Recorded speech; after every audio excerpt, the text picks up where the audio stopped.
Xo'p, assalomu alaykum hammalarga. Xo'p, 2025-yildagi birinchi dars. Bayramlarni yaxshi o'tkazib oldinglar degan umiddaman. Anaqa ovoz eshitilyaptimi? Ekran ovoz. Assalomu alaykum. Ha, zo'r. Ekran ham, Alaykum assalom. ovozlar zo'r. Qanaqa uzilib qolmayapti? Zapis Yaxshi. yoqdim. Bandikamdan ham zapis yoqaman va darsimizni boshlaymiz. Xo'p, bo'ldi, darsimizni boshladik. Bizda bugungi dars xo'p, biz birinchi, ikkinchi, uchinchi darsni o'tib bo'lganmiz. Trend harakati, bozor strukturasini ham o'tib bo'lganmiz, trend harakatini.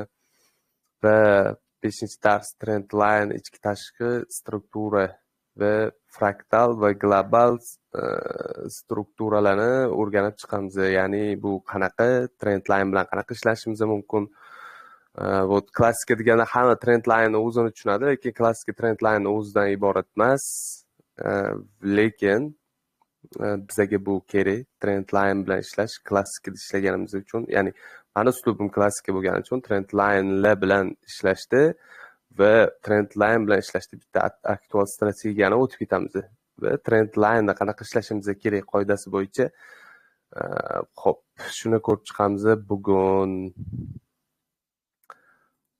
Xo'p, bizda trend line, ya'ni ikkita maksimumni birlashtirsak, bizda trend line paydo bo'ladi. Ya'ni trend line bu trend liniya, o'sha sizlar anaqada urfda ishlatadigan trend liniyalar. U nimadan iborat? Xo'p, bizda trend paydo bo'lishi kerak, trend ko'rishimiz kerak. Ya'ni bozor strukturasini aniqlashda, ya'ni bu qanaqa time frame bo'lishidan qat'iy nazar, har bitta time frame o'zini strukturasi bo'ladi va har bitta time frame uchun global va fraktal liniyalarni biz aniqlab olishimiz kerak. Bunda nimadan foydalanamiz? Bizda quyidagi chizma bizga xuddi shu trend line ifodalab beradi. Bizda o'suvchi trend, ya'ni ikkita minimumni birlashtirsak, bizda 3-minimum bizga entry hududini beradi. Eslab qolinglar. Ikkita minimum, ya'ni minimumlarda hosil bo'ladigan trend line bu. Minimumlarda hosil bo'ladigan trend line, buy trend va bizda bunda proboyniy va отбойный ishlashimiz mumkin. Ya'ni entry qilishimiz uchun proboyniy va отбойный ishlashimiz mumkin. Mohiyat nimada? Trend line chizishda mohiyat nimada? Xo'p, mohiyat bir xil nuqtada qaytuvchi, ya'ni bitta tochkada, ya'ni ikkita minimumni birlashtirsak, 3-minimum bizga entry point beradi dedik-ku, to'g'rimi? Вот liniyada biz uchun mana shu liniya support hududini belgilab beradi. Ya'ni supportni qo'llab-quvvatlash. Вот sizlar faqat esnada bor qo'llab-quvvatlash deb o'ylashinglar mumkin, lekin bu klassik termin hisoblanadi. Qo'llab-quvvatlovchi hudud va bizda nimani, ya'ni 2 va undan ortiq minimum, 2 va undan ortiq bir xil nuqtadan qaytuvchi liniya, ya'ni qaytuvchi narx bizga trend line ni ifodalaydi. Xo'p, biz aytdik, ikkita liniyani birlashtiramiz va 3-liniyadan вот отбойный harakat kutamiz. Ya'ni отбойный degani o'sha liniyaga tegib qaytishi. O'sha liniya bilan tegib qaytishi. Chunki bizda mana bu anaqa mishkacha ko'rinyapti sizlarga. Mana mishka ko'rinyaptimi? Ham narsa ko'rinyapti mana sizlarga, mana mishka. Ha, ko'rinyapti. Xo'p, bizga bu support hududini, ya'ni qo'llab-quvvatlovchi, ya'ni уровень поддержкani bildiradi deb aytdik-ku, to'g'ri? Xo'p, bunda bizda taklif hududi paydo, anaqa talab hududi paydo bo'ladi-da. O'sha ikkita liniyani, ikkita minimumni birlashtirsak, bizda 3-minimumga kelib berishi va o'sha joydan narx ketishini biz taxmin qilamiz. O'sha liniyani biz ya'ni talab hududi deb olamiz va o'sha liniyadan qaytib ketishi va oxirgi maksimumni yengilab berishi biz uchun отбойный harakat ishlab berganini tasdiqlaydi. Отбойный harakat ishlab berganini tasdiqlaydi. Ya'ni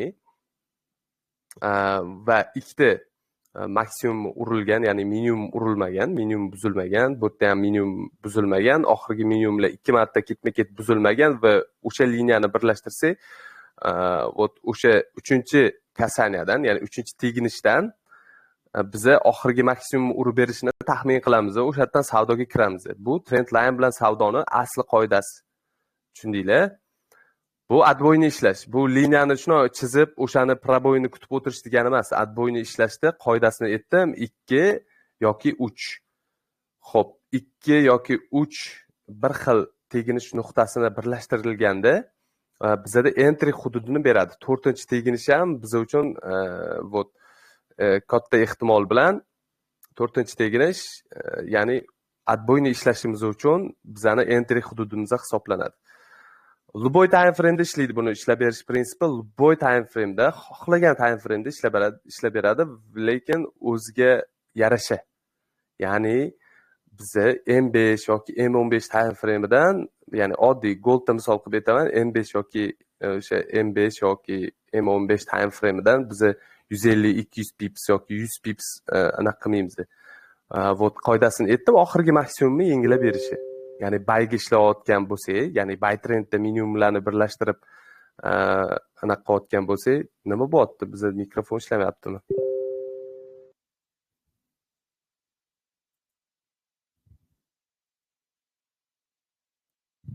Ochaman. Xo'p. 2 va undan ortiq minimumlarni birlashtirganimizdagi biza отбойный ishlash. Xo'p, endi qaranglar, любой qonuniyat, любой strategiya ikkita asosga bog'liq, ikkita asos. Ya'ni ishlayotganinglarda ikkita asos bilan ishlaysizlar. Любой strategiyada, любой SMC, ICT, klassika, SNR, SND yoki boshqa любой narsa ishlatyapsizlar, например, Fibonacci yoki любой narsa ishlatyapsizlar, ikkita asos.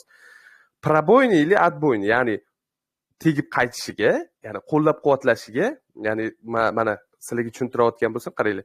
Bu yerda nima uchun ishlaymiz? Ikkita minimumni birlashtirdik, uchinchisi yo'q deb tasavvur qilsanglar, ikkinchini ikkita minimumni birlashtirdik, uchinchisi yo'q deb hisoblasanglar, вот отбойный ishlayotgan bo'lsa, ya'ni tegib qaytishiga ishlayotgan bo'lsak, bizda asos qo'llab-quvvatlashiga ishlaymiz va qo'llab-quvvatlash qachonki tugasa, o'sha liniya qachon qo'llab-quvvatlashdan charchasa, ya'ni buzib qo'ysa, endi keyin отбойный, пробойный ishlaymiz, ya'ni buzgandan keyin o'shani teskarisiga. Xo'p, любой, men misol uchun SMC ICT bo'yicha o'quvchimiz bo'lgani uchun o'shalarga ham kichkina tushuntirish. Order blokdan ishlaysizlarmi, FBG dan entry qilasizlarmi yoki nimadan entry qilayotgan bo'lsanglar, birinchi отбойный ishlab ko'rasizlar, to'g'rimi? Birinchi o'sha zonaga kelishi ili ketishiga, agar o'sha zonani buzib qo'ysa, qaytib kelsa retest bilan kiramiz deydi-yu, to'g'rimi? Test uchun o'sha zonaga yana qaytib kelsa, o'shanga teskari сделка ochasizlar. Например, trend line bilan ishlayotganinglarda xuddi shunaqa, mana bu qo'llab-quvvatlovchi zonani bildiryapti. Ya'ni ikkita minimum bildirsa, o'sha 3-teginish nuqtalari bizga qo'llab-quvvatlash, ya'ni talab zonasini bildiryapti. Talab, ya'ni o'sha zonaga kelsa talab ortadi va bozorda talab ortsa, bozorga ob'yom kiradi va ob'yom kirsa, narx o'zidan o'zi tabiiy holatda tepaga yurish boshlaydi, to'g'rimi? Endi qoidasi nima? Bizning tek profitlarimizda qayerda? Qoida oxirgi maksimumni urib berishi biz uchun. Ya'ni bu o'zini oqlash uchun, trend line o'zini oqlash uchun oxirgi maksimumni urib berish kerak. Oxirgi maksimum urib bergandan keyin yana 4-kasaniyadan ham отбойный ishlashingiz mumkin stop bilan. Agar stop buzilsa, stop oldi degani bu liniyani proboy qilib pastga buzib qo'ydi degani. Pastga buzsa, retestdan xuddi o'sha hududlar yoki mana bu xuddi o'sha qo'llab-quvvatlovchi liniyasi qarshili liniyaga aylanadi va o'sha yerdan sellga entry qilsak bo'ladi, to'g'rimi? Ya'ni trend bo'ylab savdo-da bu. Aqlli savdo, отбойный ishlash o'zi aqlli savdo, trend line bo'yicha. Ya'ni trend sana do'sting degan oltin qoida bor. Anaqada tradingda trend bu sana do'sting degan qoida bor. Bu yerda endi trendga qarshi chiqmaslik uchun, например, trend line'ga teganda savdoga kirib o'shani buzishga taxmin qilish bu ahmoqlik. Hali buzmasdan turib. Вот o'shanga kelganda отбойный birinchi ishlash bu aqlli harakat. Faqatgina вот yana bitta kichkina qoidasi bor. Buni ham konspektinglarga yozib qo'ysanglar bo'ladi. Qachonki trend line zaiflashadi, qancha ko'p trend line'ga tegsa, ya'ni buzishga ko'proq harakat qilyaptimi o'sha trend line'ni, ya'ni 4-chi kasaniya ham birmuncha high risk hisoblanadi. 4-chi kasaniyadan kirish. Eng aqlli kirish 3-chi kasaniya hisoblanadi o'zi. Eng aqlli kirish ikkita trend line'ni birlashtirdinglar, 3-chi teginishdan kirish aqlli ishlab berish prinsipi ham juda ham yuqori bo'ladi va aqlli kirish bo'ladi. Va bu bo'yicha strategiya bor. Buni dars oxirida o'tamiz. Oldin nimaligini, ya'ni trend line bilan qanaqa ishlash to'liq qonun qoidasini o'rganib olishimiz kerak, to'g'rimi? Xo'p, вот kelishdagi qoida trend line'ga ko'p tegsa, qancha ko'p tegsa, o'shani buzib ketish ehtimoli shunchalik yuqorilashadi.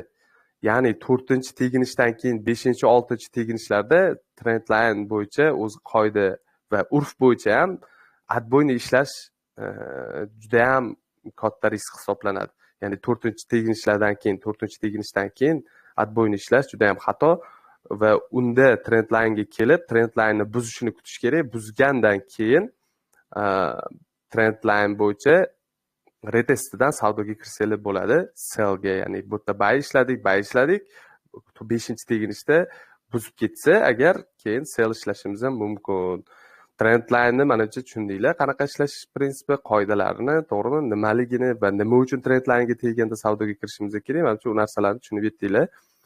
Xo'p, bu yerda xuddi shuni teskarisi, maksimumlarda hosil bo'ladigan trend line va maksimumlarda hosil bo'ladigan trend line'da qanaqa ishlash xuddi shu. Ya'ni bu yerda buy trendda ishlayotgan bo'lsak, trend bo'ylab savdoga kirdik, отбойный savdo, отбойный va bu yerda пробойный, ya'ni пробойный savdo qilish nimaligini, ya'ni pastda tushuntirib o'tamiz.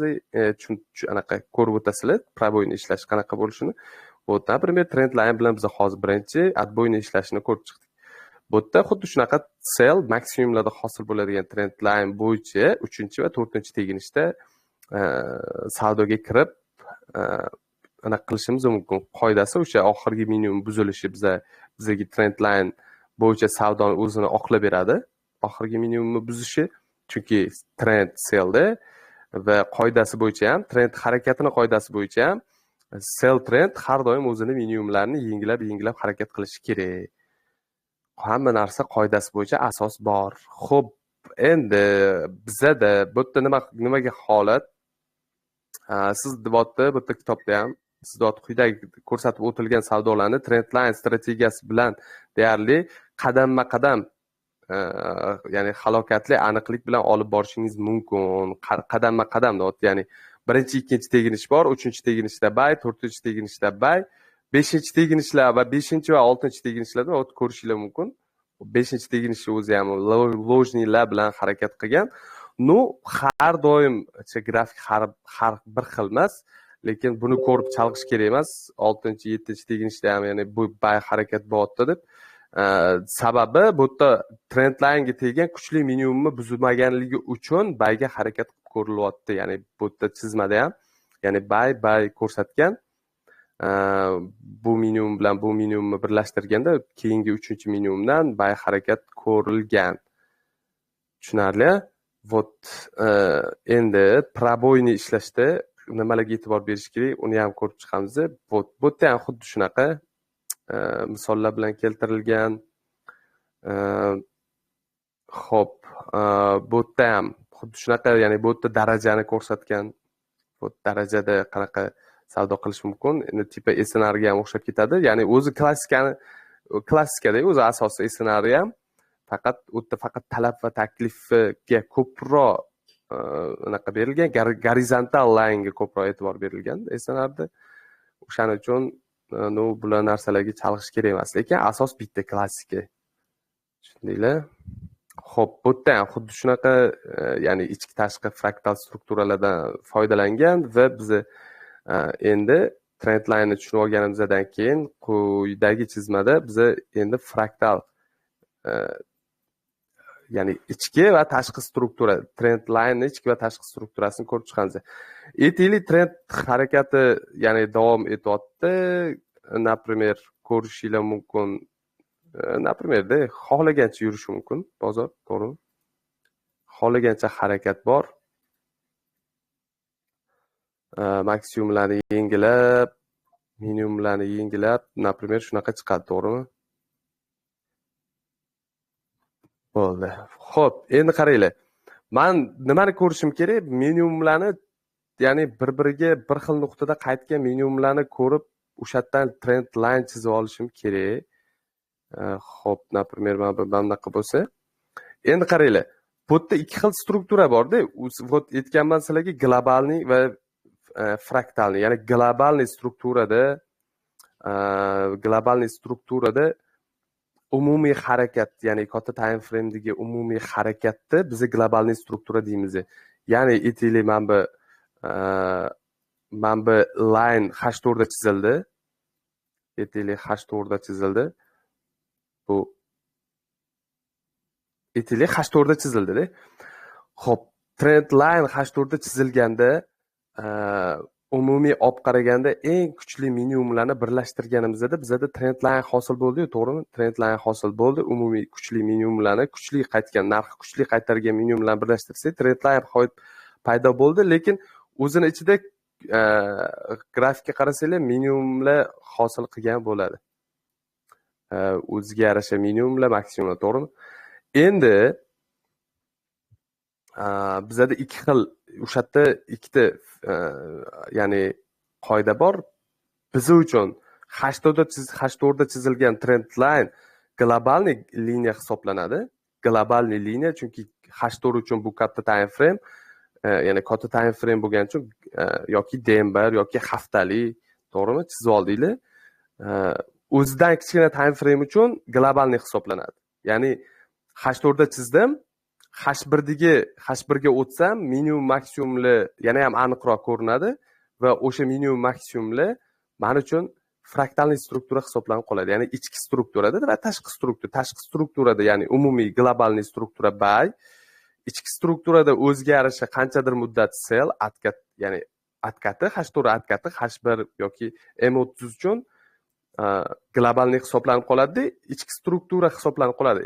Anaqa H1 bilan M30 ichki struktura bo'lib qoladi. Tashqi strukturada global buy, lekin qanchadir muddat atkat bo'lgancha mana bu atkatlar o'ziga yarasha globalga kelmaguncha trend sellda bo'lib turadi. Ya'ni вот fraktalniy struktura sellda bo'lib turadi, ichki struktura sell, lekin tashqi struktura umumiy olib qaraganda buy. Va bir-biridan ajratish uchun o'sha aytdim, katta time frame'dagi harakat, ya'ni minimum maksimumlarni birlashtirib, minimumlarda trend line hosil bo'lyaptimi yoki maksimumlar yengillanib, minimumlar, kuchli minimumlar yengillamasdan harakat qilyaptimi?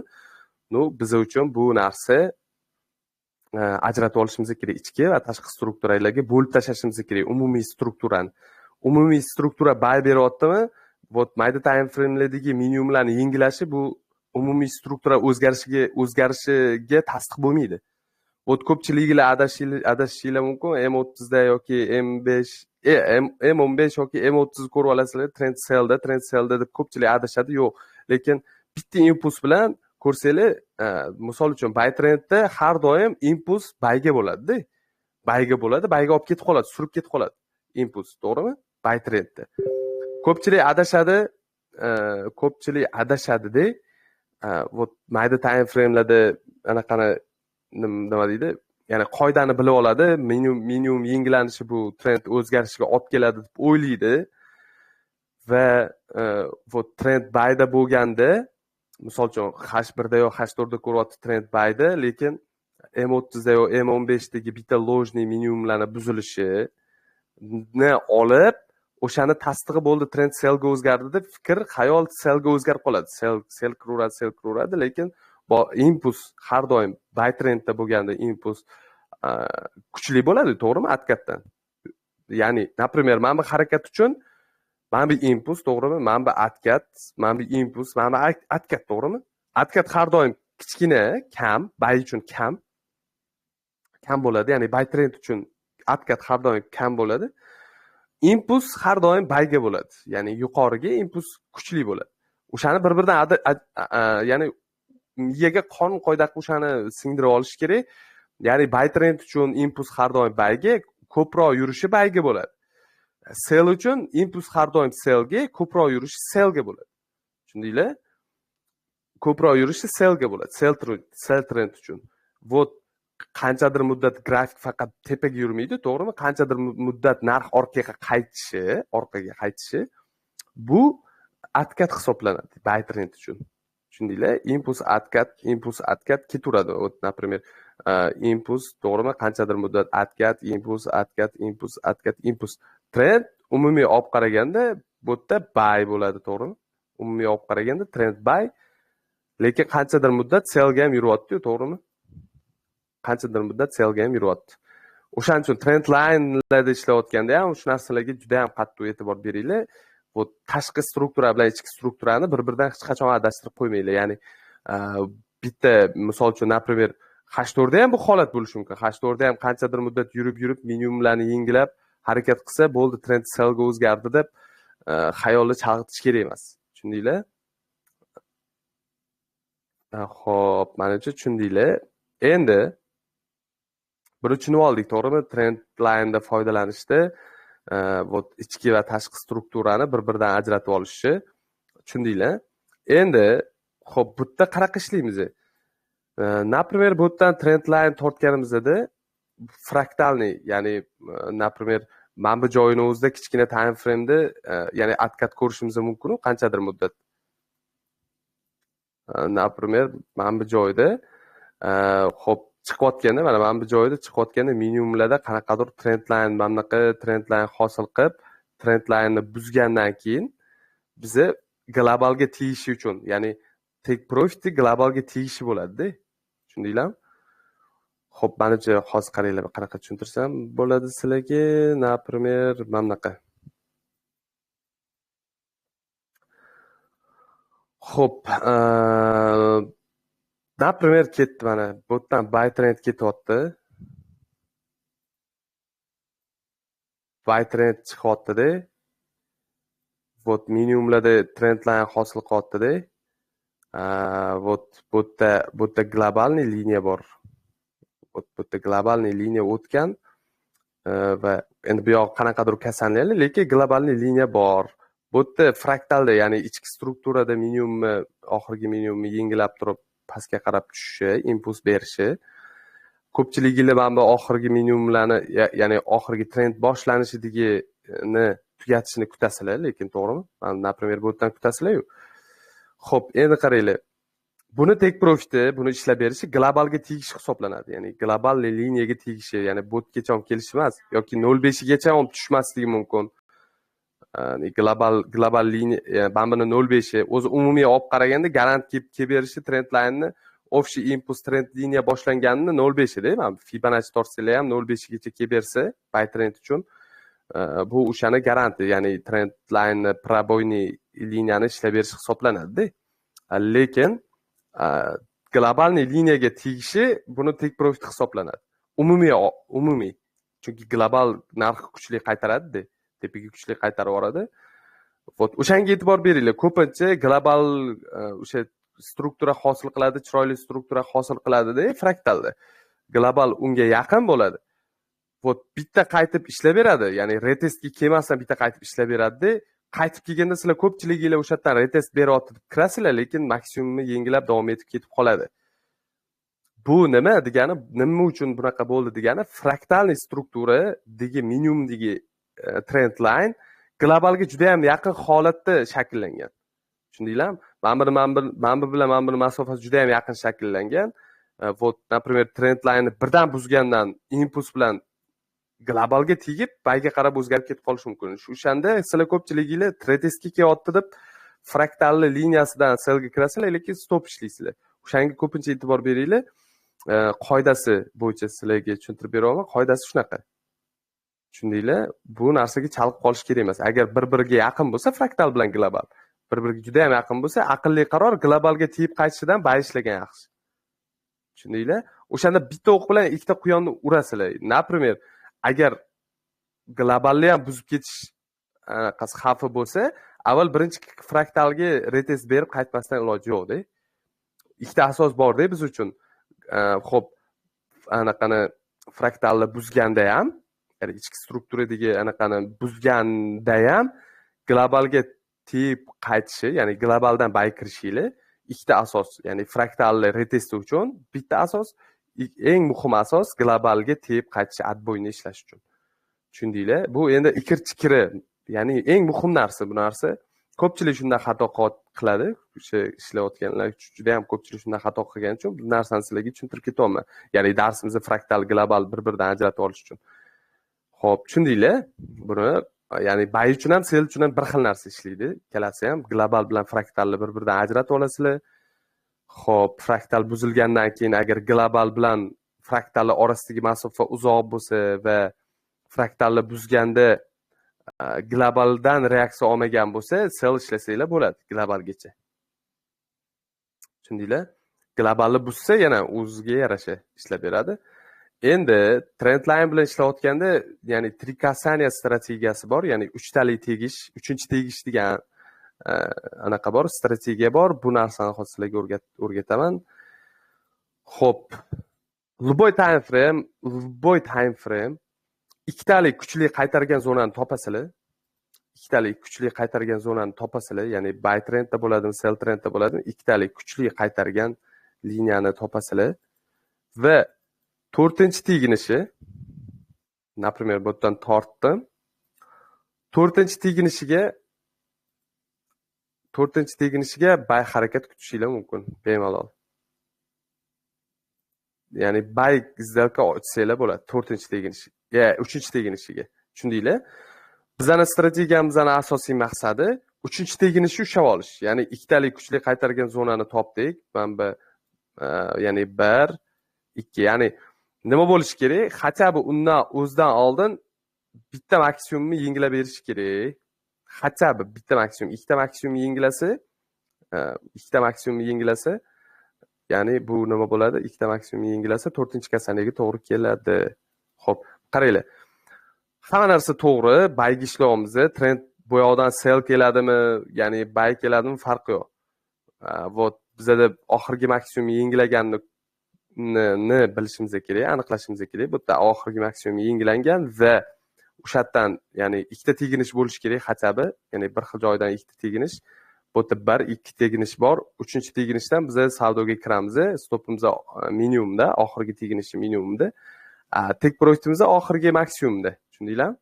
Oxirgi maksimumning yengilanishi bizga strategiya ishlab berganini aniq qiladi. Ya'ni 3ta teginish, любой time frame, любой para 3ta trikasaniya strategiyani ishlatib ketaverasizlar. Vot buyga ham, sellga ham. Xuddi buyga bu xuddi shunaqa, sellga xuddi shuni teskarisi.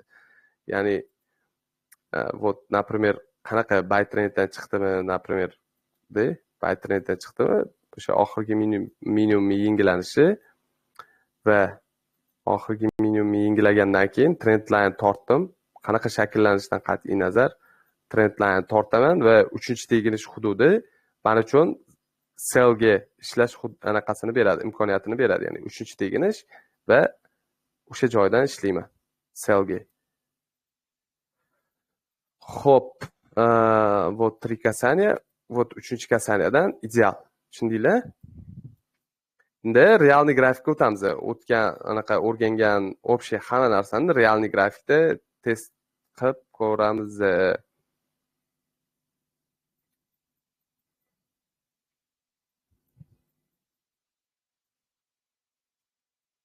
Xo'p, qaranglar, vot, например, trend, ya'ni buyda, to'g'rimi? Например, ikkita teginishli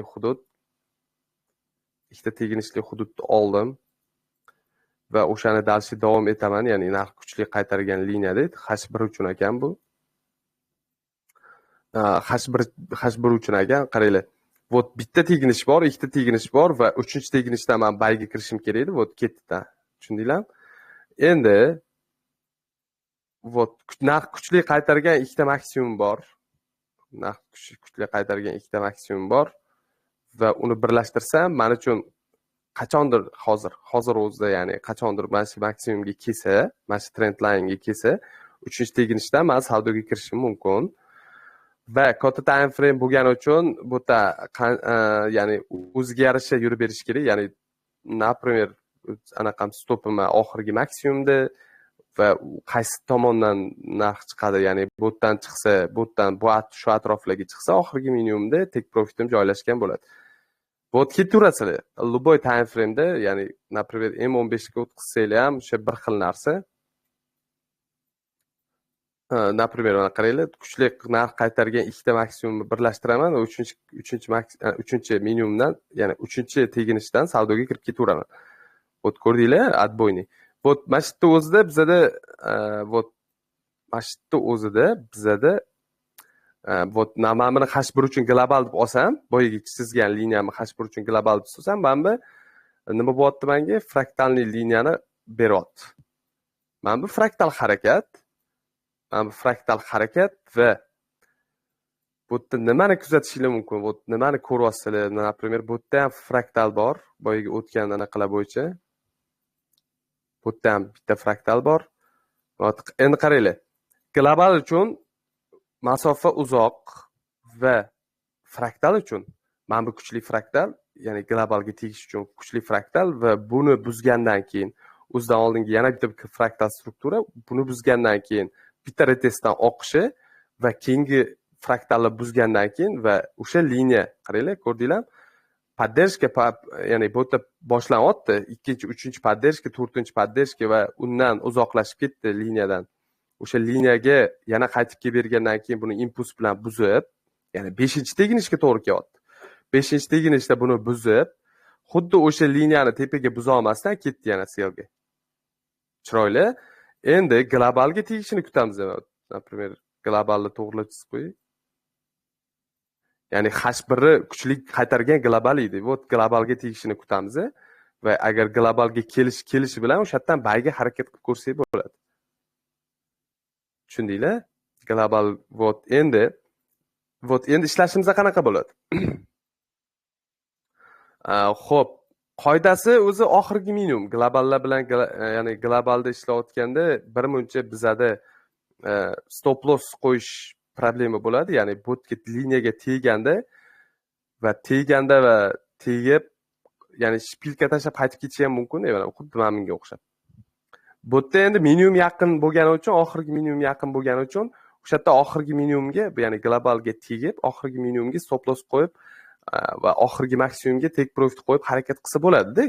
Bu yerda ishlagan. Endi bu yerda global uchun oxirgi minimum, minimum juda ham uzoq, to'g'rimi? Endi juda ham uzoq bo'lgani uchun globaldan uzoq bo'lgan minimumlarga stop loss qo'yib ko'ramiz. Ya'ni birinchi harakatimizda agar mana bu hududda hozir o'zida agar pastga qarab tushib ketadigan bo'lsa, mana bu hududgacha o'ziga yaqin bo'lgan eng oxirgi minimumni qo'yamiz. Ya'ni mana bu minimumni qo'ysak bo'ladi. Ya'ni to'g'ri bo'ladi. Ya'ni bunga tegib qaytishi. Вот agar impuls juda ham kuchli bo'lsa, buni buzib ketadigan bo'lsa, biz stop loss olamiz. O'shanda tasdig'i bilan bo'ladi. Mana bu minimumni buzgandan keyin keyingi retestdan, ya'ni bu yerda o'sha liniyaga tegib retestdan biz sellga harakat qilib ko'rsak bo'ladi. Ya'ni birinchi отбойный ishlaymiz, undan keyin пробойный ishlashimiz mumkin. Tushundinglar? Mashqda o'zida hamma bugungi harakatda o'zida hamma anaqaga o'tgan darslar bo'yicha hamma narsaga anaqa bor ekan. Misol bor ekan. Ko'rdinglar? Hammasi oddiy, hammasi chotki, hammasi qoidasi bo'yicha fraktal, global, to'g'rimi? Fraktal, ya'ni tushundik, biz H1 uchun global liniya tortdik. Keyin M15 ga o'tganimizda fraktalniy struktura ham hosil bo'lgan ekan. Ya'ni global uchun fraktalniy struktura ham hosil bo'lgan ekan. Hammasi chotki, hammasi yaxshi, plan bo'yicha, hammasi zo'r qoida bo'yicha ketgan. Tushundinglar? Savolinglar bormi dars bo'yicha?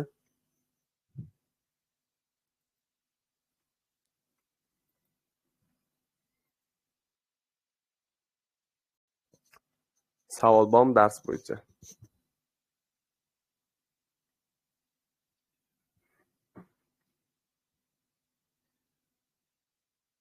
Davron aka, sizlar o'tib qo'ygansizlar menimcha. Ha, assalomu alaykum, o'tganmiz. Va alaykum assalom. Endi bu yerda savol ko'p vaqtimni shum bor-ku. Shum? Aldamchi, ha, aldamchi harakatlar bo'ladi-yu, misol o'sha Lojniy, lojniy harakatlar. lojniy harakatlar o'shanda aldanib qolishga moyillik ko'proq bo'lib qoladi. Shunga ko'proq kutish kerakmi? Shunaqa Yo, o'zi vaziyatli holatlarni ham bir qidirib ko'rib, o'sha holatlarni ham bir ko'rsak bo'ladi. xo'p. Lojniy harakatlarga to'g'rimi? Lojniy harakatlar. Xo'p, например, bu yerdan ikkita maksimumni birlashtirsak, uchinchi maksimumda bu yerda ham ishlab bergan ekan, trend line. Xo'p, mana bu bir qancha lojniy harakat ko'rsak bo'lar ekan, mana bu holatni o'zini, ya'ni qaytib kirib olgan o'sha liniyani ichiga yana qaytib, mana bu yerda например, qaranglar, 3 ta kasaniyali liniya, hammasi yaxshi, hammasi joyida, to'g'rimi? Xo'p, mana qaranglar. 3 ta kasaniyali liniya boshlangan, 3-kasaniya prям ideal ishlab bergan va qaytib kelyapti-da, qaytib kelib maksimumni urgandan keyin o'sha yerdan mana bu teginishi o'zidan bay kiryapsizlar, yurib, например, bu yerda ham yurib, keyin yurib ketyapti tepaga. Вот lekin qaranglar, ko'pchiliginglar mana bu anaqani ichiga qaytib kirib olganda, mana bu trend line ichiga qaytib kirib yopildi-yu, to'g'rimi? Ko'pchiliginglar bo'ldi, mana shu yerdan oqib ketadi deb o'ylashinglar mumkin-da, chunki bu yerda qaranglar, mana bu ham ochilishidan keyin ham yurganda, qanchadir muddat anaqaga, selga yurganda. Lekin qoidasi bo'yicha sizlar mana bu minimumni buzilishini kutishinglar kerak-da. Agar mana bu minimumni ham buzsa bo'ldi, lojniy harakat pastga qarab ketadi.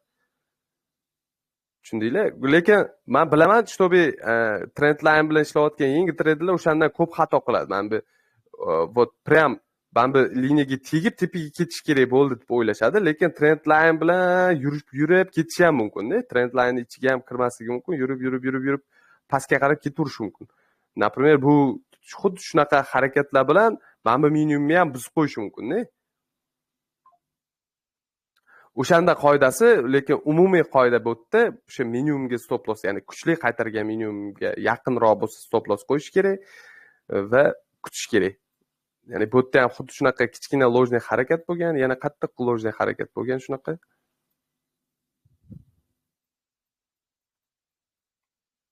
Mana bu yerda ham hammasi qonun qoida bo'yicha prям moshni ideal ishlaganda. Bu yerda lojniy harakat men qoidasi bo'yicha ishlanganda lojniy harakat вообще почти ko'rmayapman. H1 ga o'tkazsam, bu line juda ham chiroyli ko'rinadi.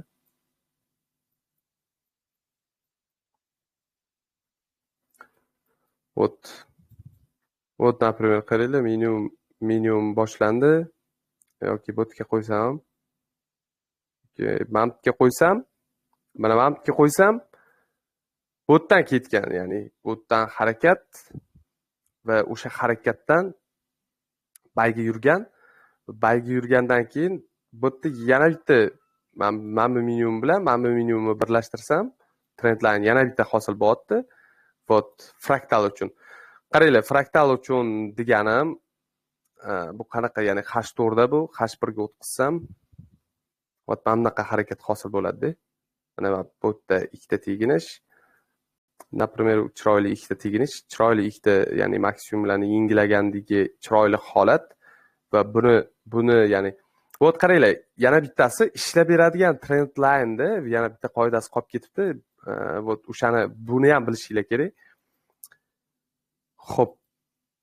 Trend qaytarish kerak, ya'ni yuryapti, proboyni ishlashinglar uchun, ya'ni yuryapti, to'g'rimi? Trend line top deylar. Trend line ni top deylar. Retest ishlash uchun-da. Trend line top deylar. Agar вот prям zo'r ishlab berishi, buni o'sha liniya 4-marta ham agar поддерживать qilib, qoidasi bo'yicha maksimum yengilash kerak-ku, davom etish uchun. Agar maksimum, ya'ni o'sha maksimum yengilab berish kerak, maksimum yengilamasdan yarim yo'lda qaytib proboy qilsa, bu juda idealni proboyni ishlashingiz mumkin. Ya'ni o'sha yerdan qaytib liniyani proboy qilsa va o'sha yerdagi anaqadan retestdan selga prям ishlab beradi. Tushundinglar? Ya'ni bu qoida juda ham buni ham yozib qo'yishlar kerak. Ya'ni buni ham o'rganib bilib olishinglar kerak.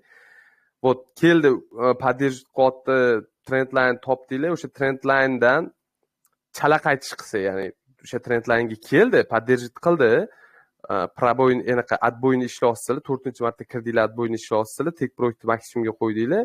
Вот o'sha yerdan reaksiya olgandan keyin bezubitga olib kutishinglar mumkin va o'sha yerdan maksimumga bormasdan qaytib kelib turib o'sha liniyani proboy qilib qo'ysa, ishlab berish prinsipi juda ham yuqorilashadi. Tushundinglar? O'shanda вот Fibonacci'ni keyingi darsda o'tamiz. Fibonacci'dan foydalanib, Fibonacci urovenidan yoki mana bu boshlangan impulsni 0.5 dan yoki trendline'ga qayta tegish, teskari, tashqaridan qaytib tegishi o'sha sell entry uchun juda ham qulay hisoblanadi. Ya'ni mana bu ham shu narsani, xuddi shu narsani ko'rishingiz mumkin. Вот bu yerda ham kelyapti ikkitali kasaniya, 3-kasaniyada поддерживать qilyapti, yuryapti-da, maksimum olmasdan buzib ketyapti. Buzib ketgandan keyin prям o'shani retestidan, вот qaranglar, Fibonacci tortsanglar ham o'sha yerda retestidan juda chiroyli ishlab bergan. Juda chiroyli va bu yerdagi tashqi strukturadagi liniyadan ham bu yerdan ham поддерживать qilib, maksimumni olmasdan yana qaytib kelyapti-da, buni buzib anaqasidan nima deydi? O'sha Fibonacci o'sha 0.5 impuls 0.5 zonasidan yana selga qarab ketyapti. Ishlash uchun juda ham qulay. Faqat adashib ketmaslik muhim. Adashib ketmaslik muhim va kerak emas liniyalarni chizib tashlash, ya'ni ideal bo'lmagan liniyalarni chizib tashlash umuman kerak emas. Ya'ni qanaqa ideal bo'lmagan liniyalar вот qanaqa chizish mumkin? Unaqa narsani вот ya'ni bir xil o'sha ko'pincha yengil hali umuman ideal bo'lmagan zonalardan chizib tashlab o'shani proboyini kutib o'tirishadi-da. Ya'ni ideal qaytmagan. Bu yerda endi yaqin o'rtada bu narsa shakllanganmi, yo'qmi? Topish o'zi amri mahol. Ya'ni mana bunaqa narsalarga chizib tashlashadi-da. Mana bu, например, juda ham yassi liniya shakllangan. Например, mana bundan mana bunaqa liniyalar chizib kutib o'tirishadi. Mana buni proboyni. Bu proboy bo'ldi deganda ham lojniy harakat bilan chiqib ketganini ko'rdinglar. O'shani oddiygina qilib, например, buni kutib, ya'ni kuchli qaytarishini kutib, ya'ni aniq tiniq qaytarishini kutib, mana bunaqa liniya chizsa bo'ladi-ku. To'g'rimi? Mana bunaqa liniya chizsa bo'ladi-ku. Ya'ni bu yerda ham endi ishlab bergan. Bu yerda ham ya'ni qanchadir muddat ishlab bergan, lekin xuddi shunaqa chizsa yaxshiroq-da. Mana bunaqa liniya chizgandan ko'ra shunaqa liniya chizib ishlasa yaxshiroq. Xo'p, yana qanaqa ko'p xato qilishadi va например, mana bu yerda ham xuddi shuni, ya'ni ikkitali kasaniyani например, mana bunaqa qilib olsa bo'ladi. Ya'ni ikkitali kasaniyada поддерживать qilmagan, buzib o'tgandan keyin juda ham xuddi mana bunaqa lojniy harakatlarga tushib qolasizlar-da, to'g'rimi? Ya'ni ikkitali kasaniya 3-kasaniya buzmasdan turib, ya'ni 3-kasaniya bo'lmasdan turib pastga tushgan, pastga tushib buzib ketgan, keyin o'sha yerdan вот bo'ldi sel ketadi, selga entry qilishinglar mumkin-da. Lekin proboyni ishlash uchun hatto 3tadan ko'p kasaniya bo'lishi kerak. Ikkitali kasaniyani proboyga umuman ishlash kerak emas. Bu ham sizlar uchun qoida.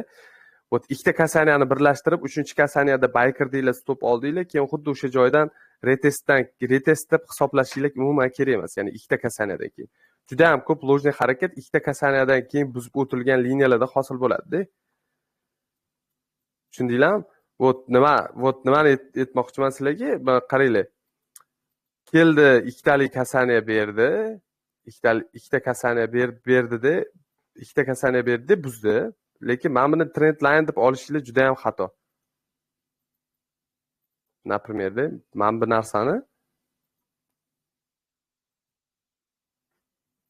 narsani kasaniya deb olish xato. Ya anaqa proboyni ishlash, ya'ni proboyni ishlash dema. Например, 3-kasaniyada biza buy kirishimiz kerak edi, boyagi strategiya bo'yicha.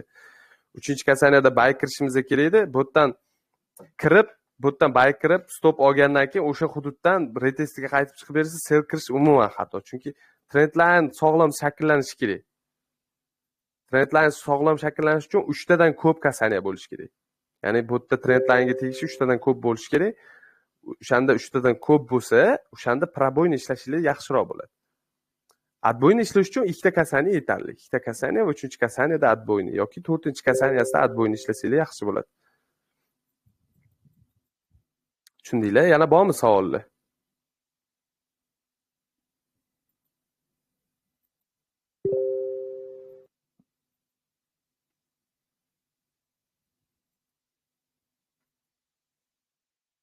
Yana bormi savollar?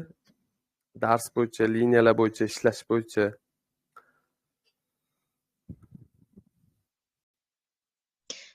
Menga savol bor edi-da. Qarang, ana hozir shu chizganingiz gorizontalmi? Trend liniya? Yo'q, vertikalmi? Yo'q, nomini aytyapman. Ikki xili Siz bor nomini ekan. To'g'ri ham chizib qo'yilishi bor ekanda. Shu gumman siz nomini aytyapsiz, oddiy men buni aytyapsiz, to'g'rimi? Bu gorizontalni to'g'rimi? Vertikalningiz mana bunaqa bo'ladi-da. Vertikalingiz ham to'g'ri. Yo'q, qiya bo'lmaydi-da. Vertikalingiz to'g'ri bo'ladi ana. To'g'rimi? Umumiy nom bo'yicha vertikalmanmi, gorizontalmanmi, to'g'rimi? Ha. Bunaqa nomlash, bunaqa gorizontal, vertikal boshinglarni umuman qotirib o'tirishlar umuman kerak emas. Gorizontal, vertikal deb. Xo'p, mana qaranglar.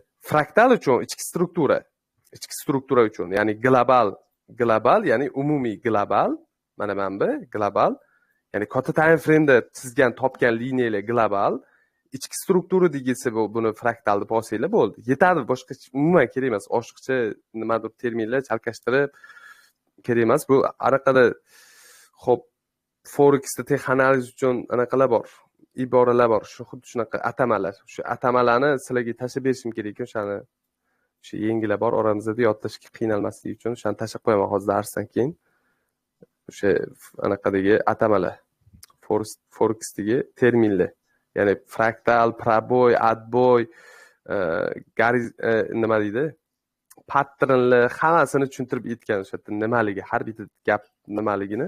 Chunki hozir sizlarga yengillarga tushunarsiz bo'ladi. Proboyni ishlash nima, отбойni ishlash nima? Proboyni ishlash har doim, ya'ni o'sha belgilagan zonalardan ketishi, o'sha zonada, ya'ni mana bu trendline ishlashda отбойni ishlash, ya'ni отбойni degani urib qaytishida, o'sha liniyani urib qaytishi. Mana misol uchun hozir agar mana bu liniya kelib turib, bu yerdan urib qaytsa bo'ldi, отбойni harakat.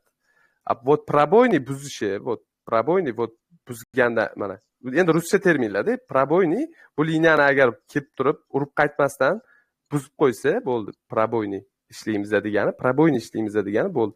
Liniyani proboy qilib qo'ydi, ya'ni buzib qo'ydi. Пробойни ishlash o'sha retestdan selga, отбойni ishlash o'shanga tegishi bilan bayga. Tushundinglar? Bunaqa terminlarni yodlab olishingiz kerak. Lekin vertikal, gorizontal buni geometriyada bu terminlarni geometriyada anaqa ishlatganinglar yaxshi. Yo'q, mana bu to'g'ri eniga chizilgan chiziq nima deyiladi shu? Mana buni aytyapsizmi? Bu gorizontal line'da, lekin vertikalingiz xatoda. Buni gorizontal. Ana shu gorizontal deb qo'ysangiz bo'ladi buni. Shu gorizontal liniya desangiz bo'ladi, to'g'ri. Bunisichi qiya chiziqni oti nima? Liniya? Gorizontal ham liniyami? Buni ham liniya deb olsangiz bo'ladi. Daraja deb olsangiz ham bo'ladi. Shuni qaysi biridan mana shamchalar shu kun abetga men savol berdim-ku, shuni shamcha tanasi bilan yopilishi qaysi biridan yopilsin? Gorizontaldanmi yoki o'sha qiya trend liniyadanmi? Qaysidan yopilsa? Yo'q, menimcha Najra qarang, Muhammad aytyapti, geometriyani unutinglar. Ikkita liniya bor deyaptilar. Bo'ldi. H4da bo'lsa boshqa dedilar, H4dan kichkinalarni ichki struktura deb olamiz dedilar. Bo'ldi, boshqa liniyalarni unuting, siz aytayotgan geometriya, u aralashtirmang dedilar. Adashib ketasiz, bo'ldi. Xo'p, qarang, mana qarang, Nazira opa, bu nomini gorizontal deb olgan bo'lsangiz, bu darajani hali bu bilan ishlashni hali keyingi darsida o'tamiz. Bu SNR darsligimizda bu liniya xuddi mana shu anaqa liniya bilan chizib o'sha yerdan qanaqa yurish kerak, qanaqa harakat qilish kerak buni o'tamiz. Hozir trend linega buni aralashtirmay turing. Bu daraja bu alohida tema. Tushundingizmi? Buni klassikada buni daraja deb oladi-da, liniya deb olmaydi. Tushundingizmi? Daraja deb oladi. Bu o'zi bu xuddi bu darajalar bilan ishlash, muhim darajalar bilan ishlash o'sha SNRda o'tamiz. SNR darsligida bu joningizga ham tegib ketadi u darajalarni qanaqa belgilab olish kerakligi. Tushundingizmi? Buni shamchani qanaqa yopilishi, qanaqa ochilishi hammasi o'rgatiladi o'sha SNR darsligida. Пока что hozir darsligimizda liniyalar, ya'ni klassik liniyalar bilan anaqa bozorni analiz qilish darsligi bo'lgani uchun o'shani kirgizilmagan programmaga, tushundingizmi? Bu narsa kirgizilmagan. Вот o'zi klassika darsligida ham полный liniyalar bilan darajalar bilan ishlashda вот SNR juda ham osonroq yoritib berganda. O'zi SNR klassikadan olingan. O'shaning uchun klassik treyderlar ko'proq SNR ga tez moslashib ketadi-da. Вот klassik treyderlar o'sha klassikani yaxshi o'rgangan treyderlar o'sha SNR ga yaxshilab moslashib ketgani uchun o'sha ko'pchilik o'sha SNR treyderlari ham o'sha klassika bilan ishlaydi. SNR o'zida ham liniyalar bilan ishlaydi. Uni alohida entrilari bor, liniyalar bilan entry qilishda. Alohida usullari bor-da.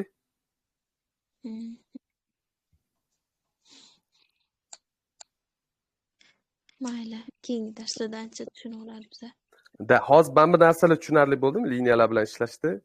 Ya'ni buni proboy qilishi, pastda yopilishi. Tushundingizmi? Liniyani proboy qilishi, pastda shamcha, pastda yopilishi. Qanaqa time frame bo'lishidan qat'iy nazar.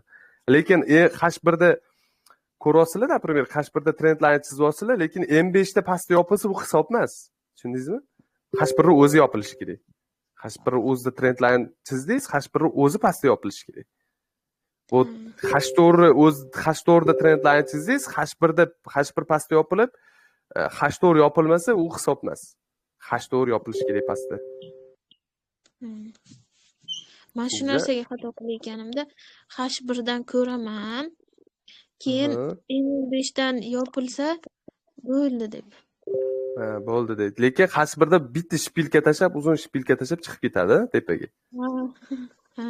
Tushundingizmi? Endi demoqchi bo'lganim aniq tasdiq olish uchun, qoida bo'yicha aniq tasdiq olish uchun pastda yopilishi kerak. Shamcha pastda yopilsa bo'ldi hisob. Keyingi anaqadan sog'lom harakatdan o'sha joydan, ya'ni buzgan joydan, отбойный qilgan joydan selga harakat qilaverasizlar agar bayga ishlayotgan bo'lsanglar. Agar selga ishlayotgan bo'lsanglar, например, shunaqa, tushundinglar? Trikasani strategiyasini tushundingizmi? 3 talik tegishni. Tushundim. 3 talik tegishda, 3 talik tegishda, вот, endi qaranglar. 3 talik tegishni o'rgandinglar, например, maksimumlarda hosil bo'ladiganini. Men sizlarga hozir yana bitta usulni aytaman. Minimumlarda hosil bo'ladiganini. Ya'ni sell trend uchun вот mana sell trend uchun 3 talik tegish maksimumlarni birlashtirgandagi trend lineda 3 talik tegishdan ishlashimiz mumkin, to'g'rimi? Mana bu yerdan 3 talik tegishda ishlatishimiz mumkin. Например, mana bu harakatda. Вот. Sell trend uchun. Mana bu harakatda, to'g'rimi? Qoida bo'yicha ibbatda 2 ta tegish bo'ldi, 3-chi tegishdan sellga harakat qilishimiz mumkin. Endi yana bitta shakli bor. Buni yana bitta shakli bor. Sell trendda minimumlardan entry qilish mumkin. Trend line bilan minimumlardan, например, harakat bo'lyapti. Вот. Minimumlarni birlashtirsak, trend line hosil bo'ladi va o'sha trend line ga tegishida bayga harakat qilsak bo'ladi, ya'ni bay uchun. Tushundingizmi? Tushundinglarmi? Ya'ni umumiy bu. Mana bu bay hudud. Endi bay xuddi shu bay uchun ham xuddi shuni teskarisi. Bu вот, например, sell ikkala holatda ham trend sellda, lekin farqi bor. Farqi bu yerda maksimumlarni birlashtirib entry qiluvdik. bu yerda minimumlarni birlashtirib entry qilyapmiz. Endi buy uchun bu minimumlarni birlashtirib entry qilishimiz ham mumkin.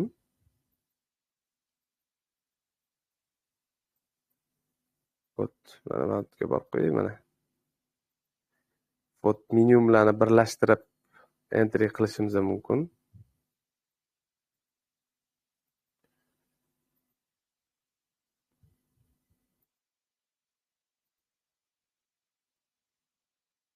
Minimumlarni birlashtirib, bu oddiy, hamma menimcha bu narsani hamma boyagi anaqadan o'zidan tushundi. Xo'p, bu yerdan buy uchun harakat qilishimiz ham mumkin. Mana bu yerdan buy uchun harakat qilishimiz mumkin va bu yerdan sell uchun harakat qilishimiz mumkin. Например, maksimumlarni birlashtirsak, buy uchun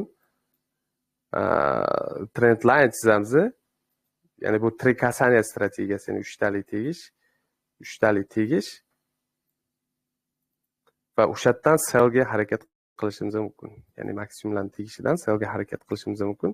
Bu yerdan sellga harakat qilamiz. Va yana bitta fishkasi bor buni.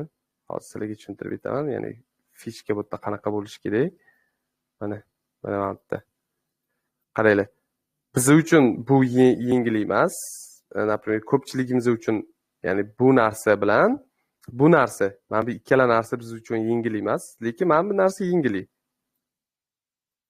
Xo'p, mana bu yerdan bu yog'ida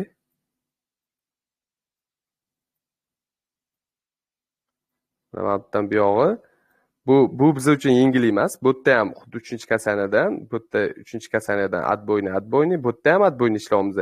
Yengili bizga bu holat. Ya'ni maksimumlarni tegishi bu yerda ham bu yoqda buy trend uchun sellga entry qilyapmiz. Bu yerda ham buy trend sell trend uchun buyga entry qilyapmiz. Teskari entry qilyapmiz-da. Вот ertam sizlar savol berishingiz mumkin. Muhammad, trend sana do'sting degan qoida bor ekan, oltin qoida bor ekan. Bu narsani tushundik. Bu yerda o'sha buy trend bo'lgani uchun adboyni o'sha liniyadan 3-teginishdan buyga harakat qilyapmiz. Bu yerda trend sell bo'lgani uchun вот 3-teginishdan sellga harakat qilyapmiz. Вот nega bu yerda teskari сделка ochyapmiz? Nega bu yerda teskari сделка ochyapmiz? Например, bu yerda trend buy lekin sellga сделка ochyapmiz. Bu yerda ham trend buy lekin sellga trend sell, bu yerda buyga сделка ochyapmiz. Qanaqa sizga trendga qarshi chiqishmi bu deb o'ylashinglar mumkin.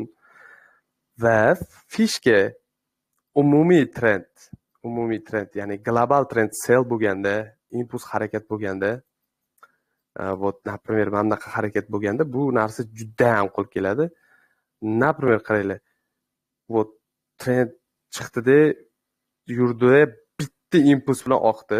Bitta impuls bilan oqqanda keyin korreksiyasi ko'rsanglar, misol uchun H1 da yo H4 da impuls bilan oqqandan keyin вот M30, M15 uchun korreksiya, например, mana bunaqa chiqadi, to'g'rimi? Например, shunaqa chiqadi, to'g'rimi? Sniper entry qilish uchun trend sellda, вот, lekin ichki fraktal uchun, ya'ni ichki struktura uchun trend buy ko'rinadi-da, ложный harakat trend buyga ko'rinadi. Endi men maksimum olishim mumkin deb o'ylaysizlar. Lekin impuls bitta oqqan, oxirgi minimumlarni hammasini yengilagan, hamma qoida, hamma narsa global trend uchun hamma narsasini anaqasi tushunarli. Вот keyin mana bu trend line birlashtirganinglarda o'sha yerdan trend linedan bitta sellga oqib beradi. Вот ko'rsanglar, bu yerda sniper entry bo'ladi. Tushundinglarmi? 3-teginishda. Вот buni fishkasi shunaqa. Ya'ni bundan ham foydalanish uchun. Endi bu yerda sellga entry bo'lyapti-da bu yerda.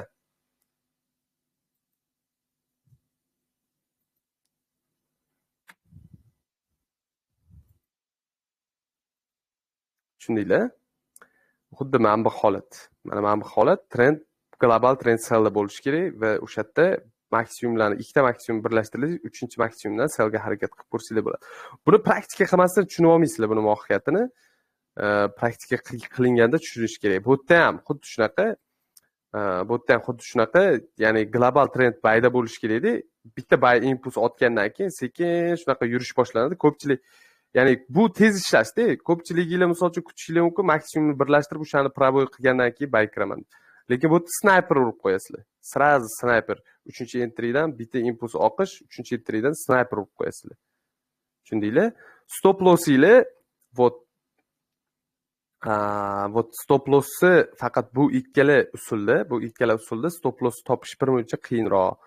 Stop loss bu yerda qanaqa bo'ladi? Stop loss agar bu liniyani pastda yorib, switch pastda yopilib qo'ysa, o'sha bay ushlab o'tirish kerak yo'q. Yoki o'sha 40-50 pips anaqa qoidaga muvofiq qilsanglar bo'ladi. Ya'ni 40 pips stop loss bilan harakat qilsanglar bo'ladi. Bunda ham 30-40 pips stop loss bilan harakat qilsanglar bo'ladi. Tushundinglar? Вот, endi ko'ramiz grafikdan. Ya'ni qanaqa bu boyagi entrylar, ya'ni 3-chi mana 3 kasaniya bo'yicha mana bu holatni sizlarga ko'rsatdim hozir grafikdan. Endi mana bu holatni ko'rib chiqamiz grafikdan. Qanaqa, например, qanaqa harakat bo'lishi mumkin, qanaqa qilishimiz mumkin. Xo'p, mana bu holat juda go'zal, juda chiroyli. Mana bu hammasini o'chirib tashlang. Вот. Mana bu holat maksimum yangilangan va mana bu ikkita liniyani birlashtirsam, uchinchi teginishim men uchun bay hudud bo'ladi. Ya'ni sniper urish ehtimoli juda ham yuqori bu yerdan. Ya'ni keldi, o'sha liniyaga tegdi, o'sha liniyadan bay ko'ra olman, bay zelka ocha olman, ozgina lojniy harakatcha bilan yana tepaga qarab ketyapti. Tushundinglar? Xo'p, mana bu holatda ham bu ham juda ham go'zal, ya'ni bu yerda H1 bo'lgani uchun M30 ga o'tsam, bu yana ham chiroyliroq ko'rinadi mana bu holatda. Maksimum yengiladi va minimumlardan trend line tortadigan bo'lsam, minimumdan o'sha ikkita kuchli minimumni olaman, trend line tortaman mana bu yerdan. Ozgina kelmasdan ketgan ekan. Lekin xuddi o'sha holat keldi, o'sha liniyaga bo'yicha keldi, o'sha liniya bo'yicha o'shanga ozgina yetmasdan vot ketdi. Juda ham chiroyli va bu endi buy uchun, endi sell uchun qanaqa bo'ladi? Vot sell uchun mana yoki mana buni olsanglar ham bo'ladi, 3 talik tegish. M15 da bu ko'rinadi, M30 uchun tegib ketyapman, qaranglar.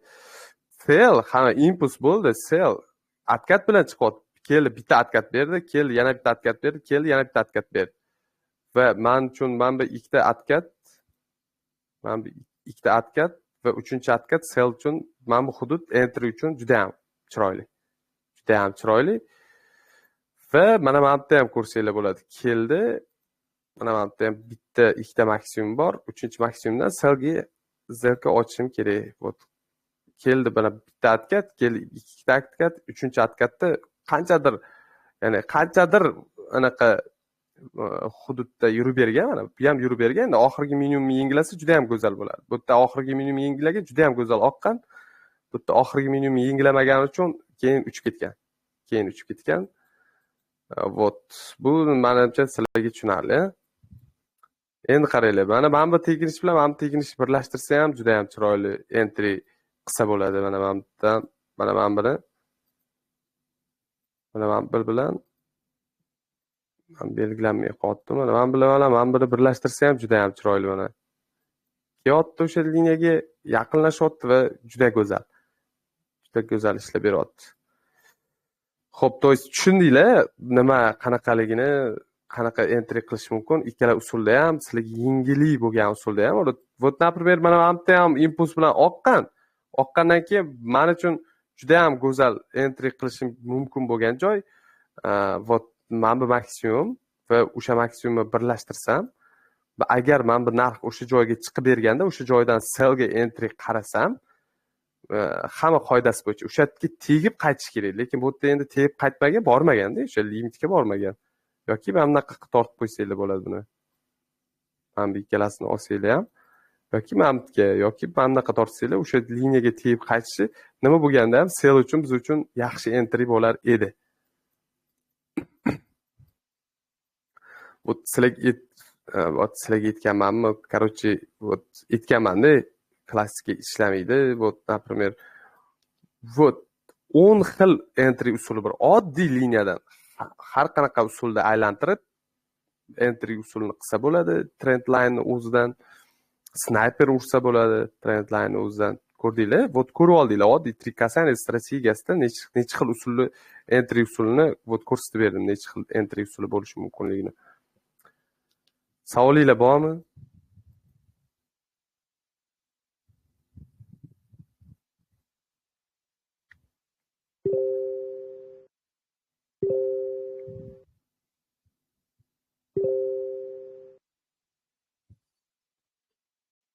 Bormi savolinglar?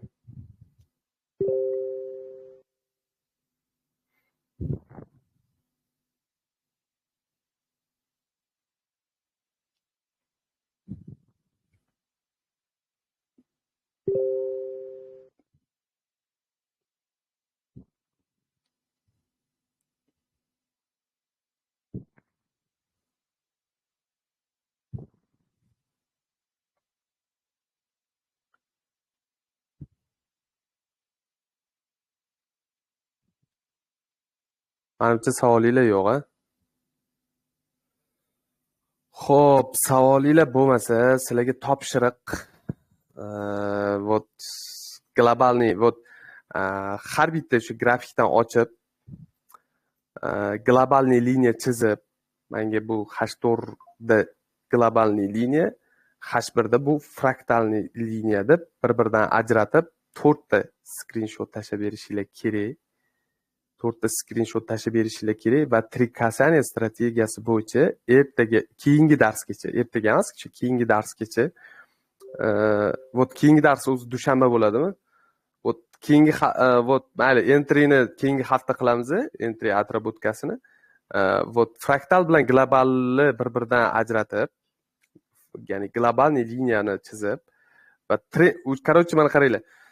Xo'p, topshiriq hozirlarga anaqadan yozib qo'ying, gruppadan yozib qo'ying, chunki hozir ko'payapti-da, chunki trendline o'tdik, biz fraktalniy struktura, globalniy struktura o'tdik, вот trikasaniya strategiyasini o'tdik qoidasi bo'yicha. Endi trikasaniya strategiyasini entrysini keyingi hafta ko'ramiz.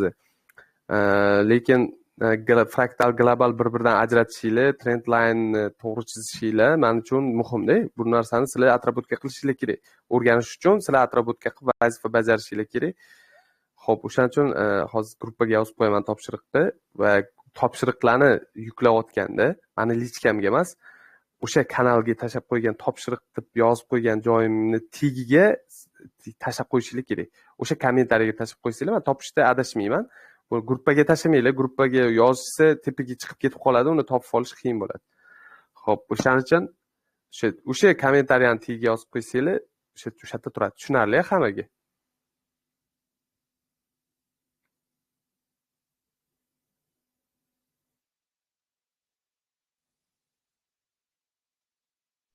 Ha.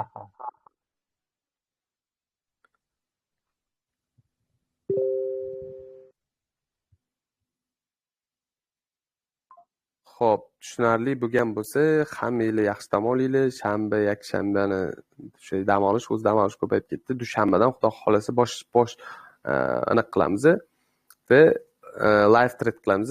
Men sizlarga vazifa bergan edim, har biringizda sentry shot bo'lsin. Menimcha hammanglarda bor sentry shot va o'sha sentry shotni test qilamiz biz, demo shot emas, sentry shotda va praktika qilamiz strategiyalarni qanaqa ishlash uchun, qanaqa ishlash kerak, qanaqa ishlashimiz kerak. O'sha bo'yicha keyingi hafta xudo xolasa vaziyat bo'lishi bilan live thread yoqib, live thread ishlaymiz. Ya'ni praktika qilamiz. Har bitta strategiyani live threadda praktika qilamiz va yana ham ikir-chikir mayda-chuyda yana o'rganishimiz kerak bo'lgan narsalar bo'lsa, o'sha strategiya, ya'ni bozorda ishlash, praktika qilish davomida anaqa tushuntirib o'tib ketaman. Ya'ni o'rganib ham ketamiz bu narsani. Praktika qilib ko'rmaguncha odamda hozir to'g'ri bu savol tug'ilmasligi mumkin. Praktika qilgandan keyin savol tug'iladi-da. Вот agar stop bo'lsanglar, вот например, bu yerda qanaqa xato qildim, stop oldim men. Savol paydo bo'lishi mumkin. Вот savolinglar bo'lsa, yana savolinglar bo'lsa yoki men bu anaqani efirni ko'rgan, anaqani zapis ko'rgandan keyin qanaqadir savolinglar tug'ilib qolsa, bemalol o'sha darslikni tagiga kommentga yozsanglar, men ko'rib chiqaman va o'sha yerda javob beraman. Tushunarli? Hammanglarga rahmat. Charchamanglar. Dars hammamizga manfaatli bo'lsin. Keyin menga bittalari mana bu RoboForex'ga ochilgan stilkaga taypi qo'yishni o'rgatinglar. Men qo'lga yopman shuni. Esimdan chiqib ketibdi. Bir marta ko'rsatib beruvdilar, o'sha esimdan chiqibdi.